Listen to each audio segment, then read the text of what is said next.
بسم اللہ الرحمن الرحیم۔ السلام علیکم۔ ذوالقرنین اور یاجوج ماجوج۔ ذوالقرنین کا نام سکندر ہے۔ یہ حضرت خضر کے خالہ زاد بھائی ہیں۔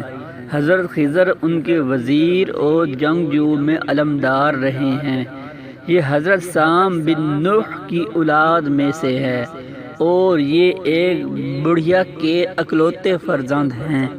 حضرت ابراہیم خلیل اللہ کے دوست حق پرست پر اسلام قبول کر کے مدتوں ان کی صحبت میں رہے ہیں۔ حضور صلی اللہ علیہ وسلم نے فرمایا، ذوالقرنین کے لقب سے اس لیے مشہور ہو گئے کہ انہوں نے دنیا کے دو سنگینوں یعنی دونوں کناروں کا چکر لگایا تھا، اور بعض کا قول ہے کہ ان کے دور میں لوگوں کے 2 قرن ختم ہو گئے۔ 100 برس کا ایک قرن ہوتا ہے، اور بعض کہتے ہیں کہ ان کے 2 گیسوں تھے، اس لیے ذوالقرنین کہلاتے ہیں۔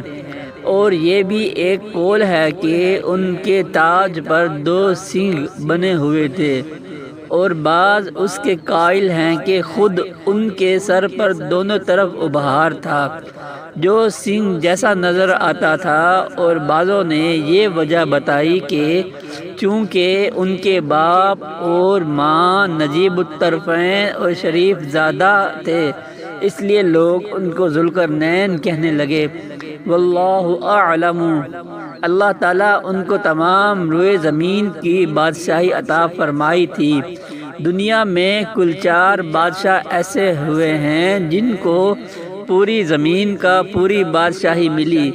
ان میں 2 مومن تھے اور 2 کافر۔ مومن تو حضرت سلیمان اور ذوالقرنین ہیں، اور کافر ایک بخت نصر اور دوسرا نمرود ہے۔ اور تمام روئے زمین کے 1/5 بادشاہ اس امت میں ہونے والے ہیں جن کا اسم گرامی حضرت امام مہدی ہے۔ ذوالقرنین کے 3 سفر قرآن مجید میں حضرت ذوالقرنین کے 3 سفر کا حال بیان ہوا ہے جو سورہ کہف میں ہے۔ ہم قرآن مجید میں سے ہی ان تینوں سفروں کا حال تحریر کرتے ہیں جن کی رودات بہت ہی عجیب اور عبرت خیز ہے۔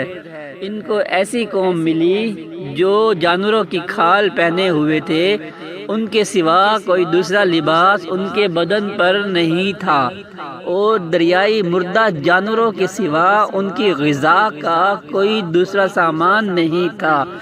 یہ قوم ناسک کہلاتی تھی۔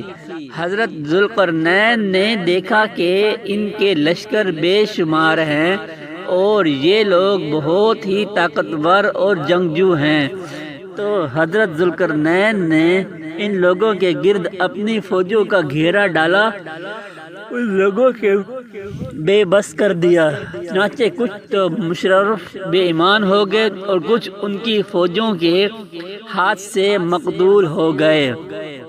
پھر آپ نے مشرق کا سفر فرمایا، یہاں تک کہ جب سورج طلوع ہونے کی جگہ پہنچے تو یہ دیکھا کہ وہاں ایک ایسی قوم ہے جن کے پاس کوئی عمارت اور مکانات نہیں ہیں۔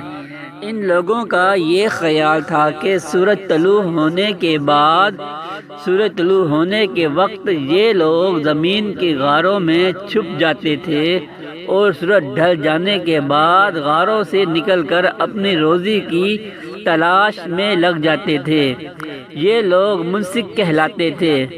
حضرت ذوالقرنین نے ان لوگوں کے مقابلہ میں بھی لشکر آرائی کی، اور جو لوگ ایمان لے آئے ان کے ساتھ بہترین سلوک کیا، اور جو اپنے کفر پر آڑے رہے ان کو تہہ تیغ کر دیا۔ پھر آپ نے شمال کی جانب سفر فرمایا، یہاں تک کہ صدین میں پہنچے تو وہاں کی آبادی والوں کی عجیب و غریب زبان تھی۔ ان لوگوں کے ساتھ اشاروں سے بامشکل بات چیت کی جا سکتی تھی۔ ان لوگوں نے حضرت ذوالقرنین سے یاجوج ماجوج کے مظالم کی شکایت کی، آپ کی مدد کے طالب ہوئے۔ یاجوج و ماجوج یہ ثقافت بن نوح علیہ السلام کی اولاد میں سے ایک فسادی گروہ ہے اور ان لوگوں کی تعداد بہت ہی زیادہ ہے۔ یہ لوگ بلا کے جنگجو اور خونخوار اور بالکل ہی وحشی اور جنگلی ہیں جو بالکل جانوروں کی طرح رہتے ہیں۔ موسم ربیع میں یہ لوگ اپنے غاروں سے نکل کر تمام کھیتیاں اور سبزیاں کھا جاتے تھے اور خشک چیزوں کو لاد کر لے جاتے تھے۔